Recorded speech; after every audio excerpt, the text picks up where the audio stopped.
Yeah, the old school red and whites. I love those. Just so you guys know, you're on the mic right now with your fashion choices. Oh my God. And he's filming. This week on the DMV Lacrosse Roundup, things are already starting to get interesting. Two top teams face off in Bethesda. Langley falls down and then gets back up.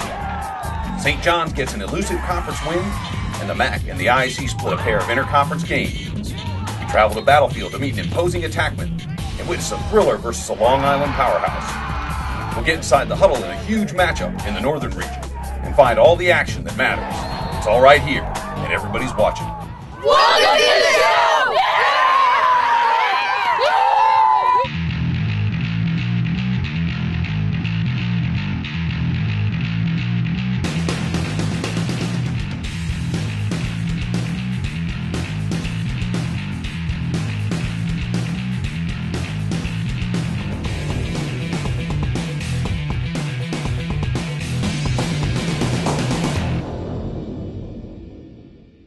Like us on Facebook, where you can make suggestions, and follow us on Twitter for up-to-the-minute news and results. Starting off with the high school making the short trip to Oakton. Timmy Phillips making moves and burying this one. Maroon lead 3-1 after one. Second quarter, and Nick Peterson draws the foul and scores his second goal of the game to give the Huskies their first lead. Phillips again off the face-off, swim dodge, and we're tied again. Now it's Nick Peterson with his third of the game, and Flint Hill leads 6-4. EHS comes right back, and with 6 seconds left in the half, Gray Werewolf Williams ties it back up at 6. Fourth quarter, 8 apiece, and it's Phillips pinning the corner with under 3 left. 9-8 Episcopal. Flint Hill comes right back with this deflection goal. Time running down, Peterson again takes the pass, lets it fly, and sticks it in the corner with 1 second left on the clock. Flint Hill wins 10-9. Early in the first, and Jake Puela with a high bouncer gives the Cadets the early 2-1 lead. Now in the second, and Pat Poulos on the sweep finishes. Falcons down by 1. The Cadets respond with some pinpoint passing on the fast break. Cadets lead 6-5 at the half.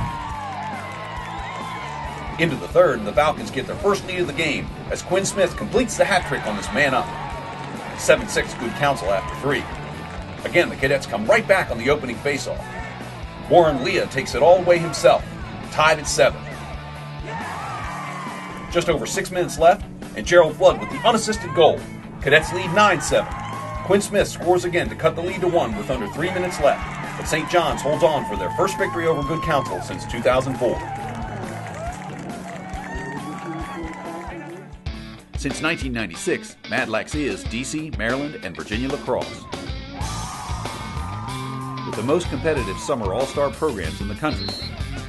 Summer camps for boys and girls, and boys all-star tournaments featuring the nation's best talent. For information on camps, tryouts, and much more, go to madlax.com. To Robinson for their spring break tournament, and the Rams hosting the 4-time defending state champs. Chapman Jason with the goal off the back of the goalie's head. 2-0 Rams in the second. Still in the second, and Chris White somehow manages to score while getting taken down to the turf. 4-0 Rams. Jason again, 5-0. Finally, Luke Salzer scores to get the Saxons on the board. They would trail 5-2 at half. Into the third, and Connor Lloyd swats this overhead to put the Rams up 6-2. Still in the third, Floyd weaves through the Saxon defense, and the Rams lead 8-2 after 3. The Rams would hold on for the 9-6 win. Same day, same Saxons, facing off against Chantilly in a rematch of last year's state championship. Billy Orm finds Nick Guglielmo, who takes the hit but still finishes, and is 2-0 Saxons. Into the second, Luke Salzer finds John Michael Dooley, 4-1 Langley. Third quarter, Mike Marson with a rip from outside. Chantilly within 2. Langley keeper Clay Kennedy trying to shut down the comeback bid with some key stops. Into the fourth, and Marson completes the hat trick and cuts the lead to 1. But Langley would pull away and get back in the win column.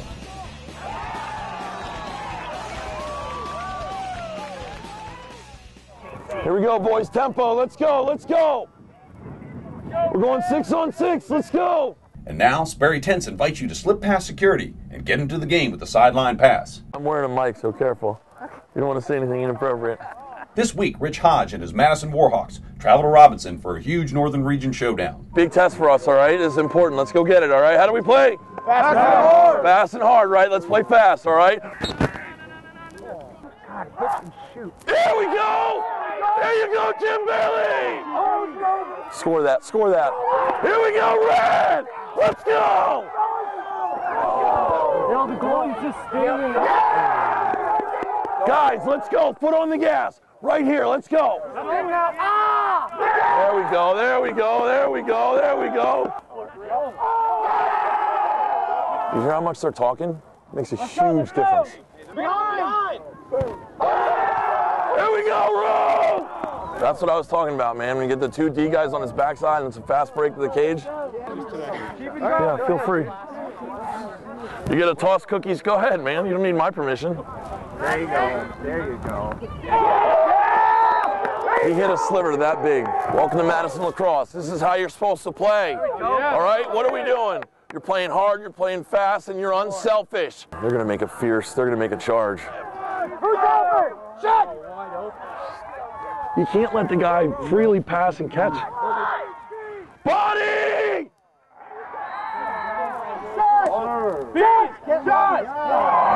Come on.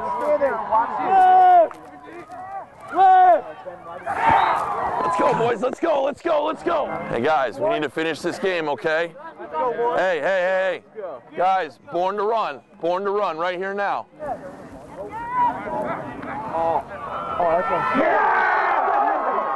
Much better defense over there. That was beautiful. It may not be cool, but it works. Settle, settle, settle!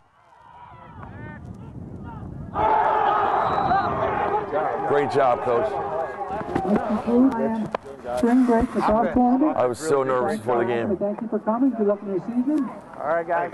Remember this feeling. Play like this for each other, all right? That's the way you want to be as a team, every game. Win, lose, or draw, all right? You play like that and you put in a full game, all right? You should be good at the end, all right? Great game tonight, boys. Let's get on the bus and get out of here. The Sideline Pass is brought to you by Sperry Tents DC. Visit them at sperrytentsdc.com. 1, 2, 3, Sperry Tents, Washington, D.C. offers a range of tents, lighting, and flooring for weddings and events of all sizes. Working for Sperry Tents is also a great summer job for high school and college students. Visit us at sperrytentsdc.com. Now we head to Bethesda for a battle of 2 of the top teams in the DMV. PVI comes in undefeated, trying to keep a hold of the top spot in the rankings. Both teams coming out firing and both goalies coming out stopping. Tied at 1 after 1. Connor Murphy with the diving goal gives the Panthers the 2-1 lead. Now tied, and it's Ryan O'Connor with the shot to the upper corner. PVI back up 3-2. Sean O'Brien comes right back for the Bears, and we go into the half tied at 3. O'Brien with the high heat, and Landon runs out to a 5-3 lead. O'Connor again for the Panthers, 5-4. Down the 4th. Rob Dunnigan avoids 2 defenders, then slips in, scores, and the Bears lead 7-5. Ryan Land comes right back to cut the lead to 1. Then Jack Falk finds the corner, 8-6. Late in the 4th, Dunnigan draws the flag and scores to make it 10-7. The Bears come out victorious. Well, I had a couple guys step up. I thought our goalie had an outstanding game. We anticipated this was going to be a dogfight, and that's what it was. Yeah. Even with 7 seconds to go, I was very, very nervous. Back to the Commonwealth, and it's Cormac Dugan weaving through the Panther defense for his second goal of the game. St. Albans leads 2-1. Philip Bennett comes right back for his second of the game, and we're tied. Still in the first, Kevin Doherty pins the corner, 3-2 Bulldogs. In the second, it's Armin Mortazavi with the face dodge and goal, 4-3 St. Albans at the half. To the third, and Bobby Beers catches it in traffic, falls, and scores, 5-3. Still in the third, and Bo Bye's lefty crank stings the corner, 7-3. Fourth quarter, Panthers still with some fight. Kevin Haverman scores back-to-back goals, and Potomac is within 2. St. Albans scores again, and the Bulldogs hold on for the win. To the outer reaches of the DMV, and Battlefield hosting Long Island's Cold Spring Harbor. The Seahawks came out hot, racing to a 3-0 first quarter lead. Now in the second, and Alan Winkoff is fouled, but still scores his second of the game. The Bobcats finally come out of hibernation at the end of the first half. Scott Radigan with a nasty face dodge and finishes low. 9-7 Bulldogs. Moments later, Cameron Maples with the rip. Battlefield trailing by 2 at the break. To the third, and Zach Windsor gives the Bobcats its 4th unanswered goal, and we're knotted at 4. The Seahawks take back the lead, but Hunter Surface finds the big man Ryan Swingle, and we're tied at 5. Fourth quarter, Windsor scores again to give the Bobcats their first lead of the game. The Seahawks respond. Winkoff again, tied at 6. Bobcats respond, and it's Swingle again, 7-6 Battlefield. Then Michael Hanlon with the lefty crank. Battlefield up by 2 with just over 6 minutes left. Seahawks pull within 1. And then with 16 seconds to play, Winkoff finds Ryan Tassin, and we're headed to overtime. Battlefield surviving a double penalty in the first extra period and forcing a second. Double overtime, and Maples hits Swingle on the crease, one-timer to Hanlon, and that's how they do it in the Commonwealth. Battlefield's an outstanding team. They're well coached. They're tough. They listen. They could have hung their head a couple times, and they never did. I don't know much about Virginia, but that's a good program, and they compete. They would compete down with us, day in and day out without a problem. One of the middies threw him the ball. He was right up on the crease, and that's a normal look for him. But I was on the backside, and he had 2 guys on my crease, and he just made the good look. After I scored, I didn't believe what happened until I heard everyone screaming. I was like. Then I realized what happened. I just started running. I didn't know where to go. It was intense. This week's player in focus, Battlefield senior attackman Ryan Swingle. Ryan Swingle's a 4-year varsity player for us, a 3-year starter. He is the all-time leading point scorer here at Battlefield High School. He accomplished that as a junior. He's a solid young man, and we count on him to run our offense and to set things up and go from there. I love how it's fast-paced. I love fast-paced games, just getting up and down the field. My dad actually showed me it. His father played. We watched it on TV one day. He's like, Ryan, I really think you'd like this. And I was like, you know what, Dad, let's try it out. And started when I was 8 years old. He coached me my first few years, and it all worked out. We really have a strong 1-2 punch with Ryan Swingle and Michael Hanlon. Between the two of them, those 2 guys are really kind of the backbone of our offense. My wingman, we've been playing together since we were probably 10, 11 years old. It's just kind of, we have that feel for each other. It's just, he knows where I am, I know where he is. Whenever we're kind of open, we kind of make certain sounds that just each other make, which might be a little weird, but I mean, that's just what we do. Well, we've been playing together since we were in youth ball. We've been playing together. We're doing all sports together, and I think the chemistry started building there. And we're able to play. I mean, this is our last year together, so it's fun. We play best when we're having fun, and we're a pretty laid-back team, so that's what we like to do, and it works for us. We all just kind of laugh at each other because we're all clowns at some point. We all just make jokes, crack on each other. It's pretty fun. We have a lot of our core returning this year, and we're counting and hoping for a big season again with a little bit of luck. I mean, I've been playing football since I was very young, and it's just kind of been in my blood. My uncles all played in college. Just kind of, it's what I've been doing. It's kind of funny because I could literally just pick up one and have a blast with either one. Probably when I'm just throwing around the beach, probably football and lacrosse. Like, I just use both. I use a Vice X. It's kind of been my baby since about sophomore year when I found it. Michael actually strings my sticks, and he strings them the same way every time, so it's kind of nice to have that consistency with it. And just use a Swizz Beat shaft. My brother and I were talking about that earlier. We're both huge M&M fans, and it'd probably be Till I Collapse by M&M. Just kind of gets my blood and adrenaline pumping. So I like to hear 4 games. He's a quiet guy, but he is pretty intense. So if you're lined up against him, he's going to bring his best, and you better have your best to come at him. So he makes us a better team.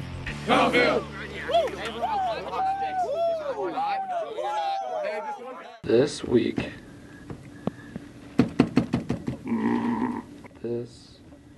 Come on. Well, now I'm direct messaging somebody. I'm just gonna keep typing. And now Tommy Joes presents the rankings. A big shakeup in Northern Virginia. Madison goes from unranked to number 1 in this week's poll. Langley and Chantilly drop, while Oakton, Robinson, and South County are on the outside looking in, despite some big wins. Not many games in Montgomery County this past week, and not many changes in the poll. Walt Whitman moves back in at number 5. For the 3rd straight week, we have the same 5 teams in the private rankings, but also for the 3rd straight week, we have a new number 1 as Gonzaga takes over the top spot. In the overall DMV rankings, things are getting interesting with newcomers St. John's and Churchill in at 9 and 10. The Bulldogs are the first Montgomery County team to make the list, Let's hope they can hang on. The weekly rankings are proudly brought to you by Tommy Joe's Restaurant, serving great food in a great atmosphere, located in Bethesda.